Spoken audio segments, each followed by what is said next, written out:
जय शिव शंकर मित्रों, मैं हरीश पांडे आज का विषय लेकर के प्रस्तुत हूँ। मित्रों, आज की ये जो वीडियो है ये भी मकर राशि वाले जातकों के लिए समर्पित है। मैं आज की वीडियो में बतलाऊँगा कि मई का जो महीना है वो मकर राशि वाले जातकों के लिए कैसा होगा। मैं इसका विश्लेषण दूंगा, ठीक है। दूसरी बात, एक और सूचना बतला दूं कि अगर आपको मेरे द्वारा अपनी समस्याओं का समाधान जानना है, समझना है, तो मैं डिस्क्रिप्शन बॉक्स में अपना नंबर लिखकर छोड़ दे रहा हूँ, व्हाट्सएप नंबर। आप उस व्हाट्सएप नंबर पे व्हाट्सएप करें, डायरेक्ट कॉल न करें।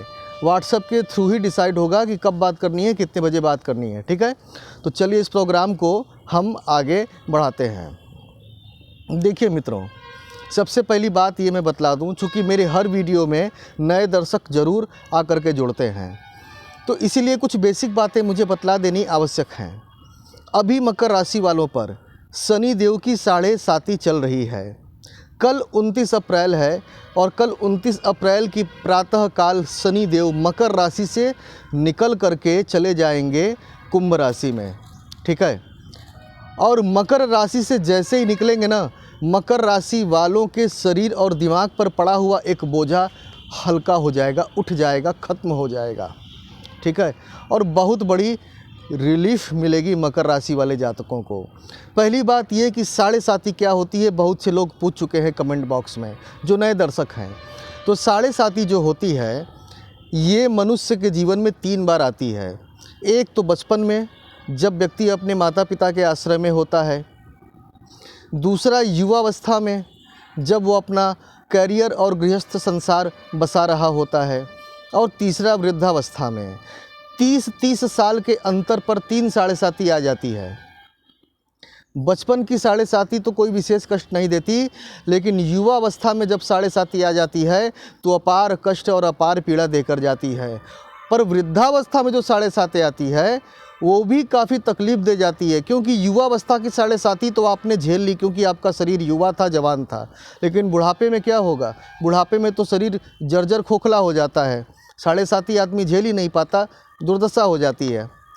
तो ये जो 7.5 है इसकी टाइमिंग होती है 7.5 साल, इसीलिए इसको 7.5 कहते हैं। और इस 7.5 में 3 ढैया होते हैं 2.5 साल के। तो 2.5 साल के 3 ढैया मिला करके 7.5 साल हो ही गए, ठीक है। अब इस 7.5 में क्या होता है कि जब फर्स्ट ढैया लगती है, 7.5 का पहला चरण लगता है, तो वो मस्तक पर लगता है।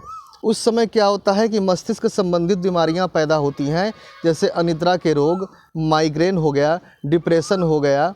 और व्यक्ति मनोचिकित्सक के पास मजबूरन जाता है, क्योंकि उसे नींद आनी बंद हो जाती है। उसको नींद भी नींद की गोलियों के सहारे ही आती है। दिमागी रूप से काफ़ी चिड़चिड़ापन हो जाता है उसे, वो अशांत रहने लगता है और यहीं से उसके काम बिगड़ने शुरू हो जाते हैं। उसके खुद अपने घर वाले भी उससे नाराज़ रहना शुरू हो जाते हैं। और फिर जब दूसरा चरण आता है 7.5 का, वो लगता है छाती पर, सीने पर। और जैसे ही छाती पर लगता है तो छाती से संबंधित रोग होते हैं। यहीं बगल में हृदय भी है, हृदय रोग भी लग जाता है। हाई बीपी, हाई कोलेस्ट्रॉल, सीने में दर्द, खिंचाव, ठीक है, ये सब स्थितियां सामने आने लगती हैं। और साथ ही साथ जब दूसरा चरण छाती पर लगता है तो होता क्या है, शनिदेव आपको आर्थिक रूप से पूरी तरह बर्बाद कर देते हैं। मतलब आप पैसे के लिए मोहताज हो जाते हैं, पैसे के लिए।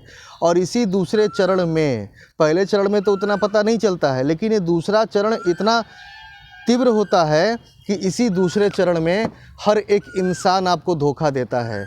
आपकी खुद की परछाई भी आपके खिलाफ हो जाती है, तो अपनों की तो बात ही छोड़ दीजिए। माँ बेटे का नहीं होता है, पुत्र पिता का नहीं होता है, मित्र साथ नहीं देता है, अपने रिश्तेदार साथ नहीं देते हैं। कुल मिला जुला करके व्यक्ति अकेला हो जाता है और उसे संसार का असली चेहरा पता चलता है। तो मेरी दृष्टि में तो 7.5 मंगल ही कर रही है। चूँकि शनि देव के सुधारने की प्रक्रिया इतनी कष्टदायी होती है, पेनफुल होती है, कि लोगों को अच्छा नहीं लगता है। लोग दुखी हो जाते हैं कि शनि देव ऐसा क्यों कर रहे हैं, क्यों इतना कष्ट दे रहे हैं। लेकिन इस कष्ट में भी अपना कल्याण ही छिपा होता है। रो रो कर तो बिताना पड़ता है, लेकिन ये दूसरा चरण बहुत कुछ दे जाता है। फिर आता है तीसरा चरण, जो कि छाती से उतरकर पैरों पर आ जाता है, और तब थोड़ा बहुत पैरों में दर्द रहने लगता है। लेकिन तीसरे चरण में ही शनिदेव कल्याण करते हैं। मतलब 7.5 के 5 साल तो कष्ट में भी बीत जाते हैं, रो रो कर बीत जाते हैं, दुर्दशा में बीत जाते हैं। व्यक्ति के ऊपर कर्ज पे कर्ज मतलब कि चढ़ता जाता है, वो कर्ज के बोझ तले दबता चला जाता है, उसकी इनकम तो शून्य ही हो जाती है, करियर भी चौपट हो जाता है, बीमारियां आकर घेर लेती हैं क्योंकि वो लग्न पर बैठे हैं। दवाई पर दवाई खाता है इंसान, दवाइयाँ भी जल्दी काम नहीं करती हैं, एक बीमारी ठीक हुई नहीं कि दूसरी बीमारी आ गई। तो शुरुआत के 5 साल इन्हीं सबों में निकल जाते हैं। अब कल्याण होना शुरू होता है तीसरे चरण में। तीसरे चरण में शांति मिलती है, तीसरे चरण में बीमारियों से मुक्ति मिलती है, तीसरे चरण में आपके करियर को एक मुकाम मिलता है, आपको बहुत बड़ी राहत की सांस मिलती है। तो वही तीसरा चरण कल 29 अप्रैल की सुबह में लगने जा रहा है। उम्मीद मत हारिएगा, मकर राशि वाले बहुत दुखी हैं मैं जानता हूँ, लेकिन उम्मीद मत हारिएगा, हिम्मत मत हारिएगा। अब दुख के दिन गए। बहुत से मकर राशि वाले जातकों के मेरे पास मैसेज आए कि उन्हें हफ्ते भर 10 दिन पहले से ही अनुकूलता दिखनी शुरू हो गई है, क्योंकि मैंने पहले भी बताया है मैं अपनी वीडियो में कि गोचर से 1 माह पूर्व ही उसका थोड़ा थोड़ा जो प्रभाव है प्रारंभ हो जाता है।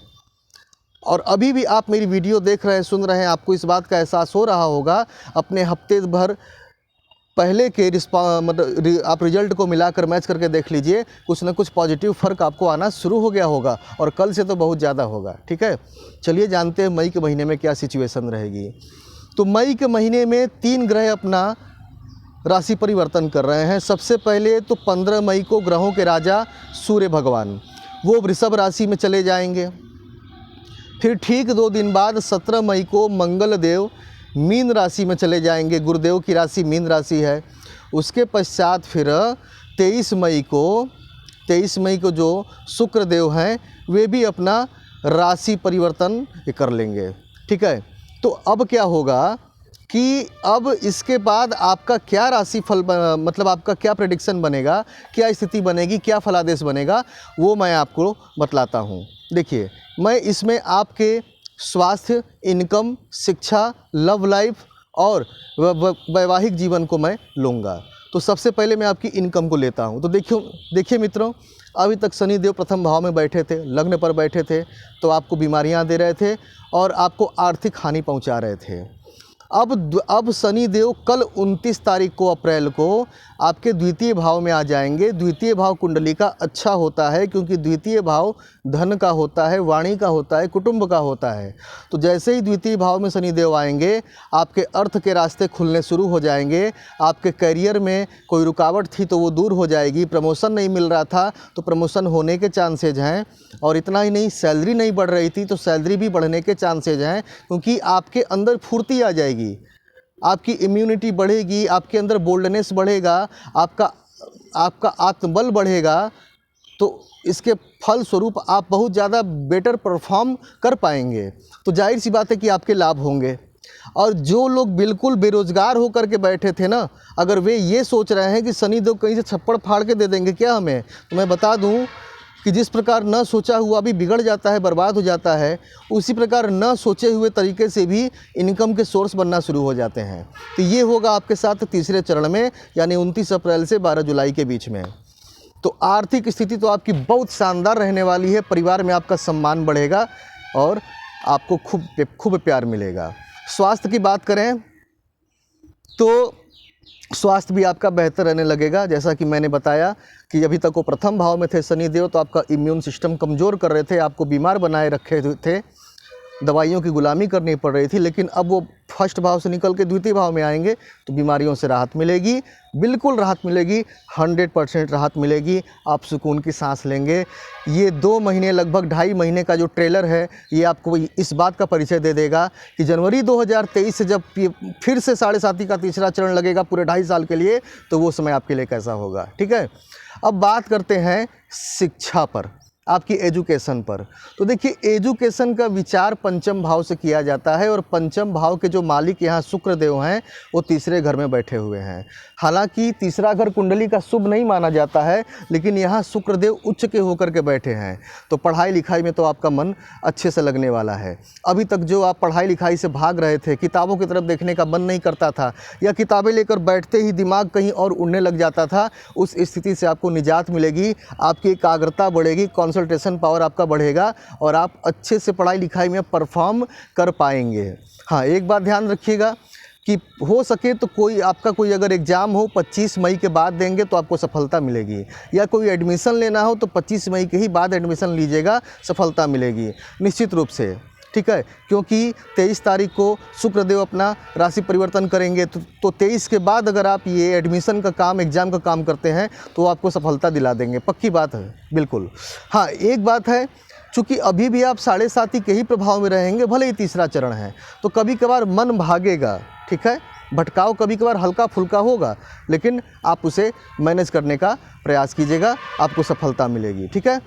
अब बात करते हैं लव लाइफ की, जिसके लिए कई लोगों ने प्रश्न किया है। तो भैया लव लाइफ को भी पंचम भाव से ही देखा जाता है और पंचम भाव के स्वामी जो है कि शुक्रदेव, जो कि तीसरे घर में बैठे हैं, उच्च के होके बैठे हैं और बृहस्पति देव के साथ बैठे हैं। तो क्या होगा, बृहस्पति शुक्र के मेल से आपका लव लाइफ बिल्कुल शानदार रहेगा।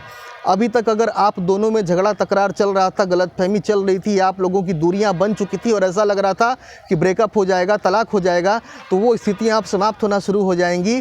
आप दोनों के बीच में अंडरस्टैंडिंग बढ़ना शुरू हो जाएगी, आप दोनों एक दूसरे के और नज़दीक आएंगे और फिर बेहतर ढंग से अपने संबंधों को निभाने की एक नई शुरुआत आप करेंगे।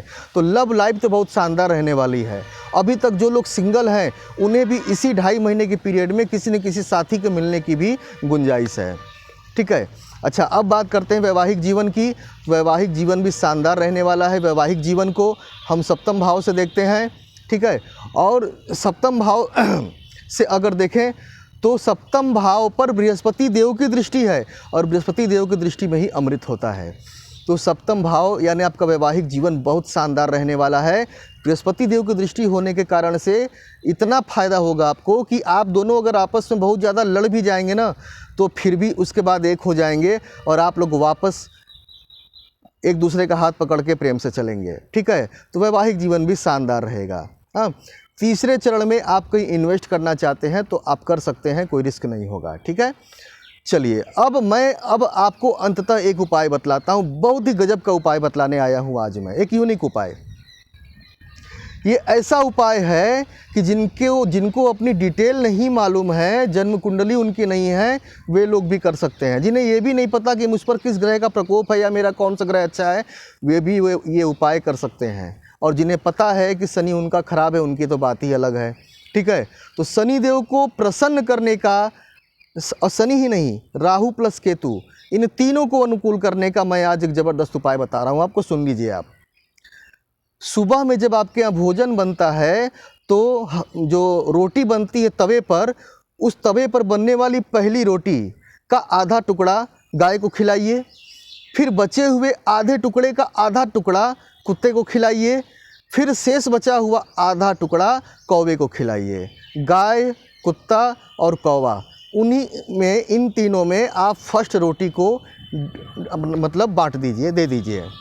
फिर देखिए क्या चमत्कार आपको दिखाई देता है। अगर रोज़ रोज़ आपने ये क्रम किया तो आपके जीवन में कभी भी पाप ग्रहों का ये कहर बरसेगा ही नहीं। आप बड़े आनंद से जीवन जिएंगे, संसार में कोई भी आपको झुकाने वाला नहीं मिलेगा, ठीक है मित्रों।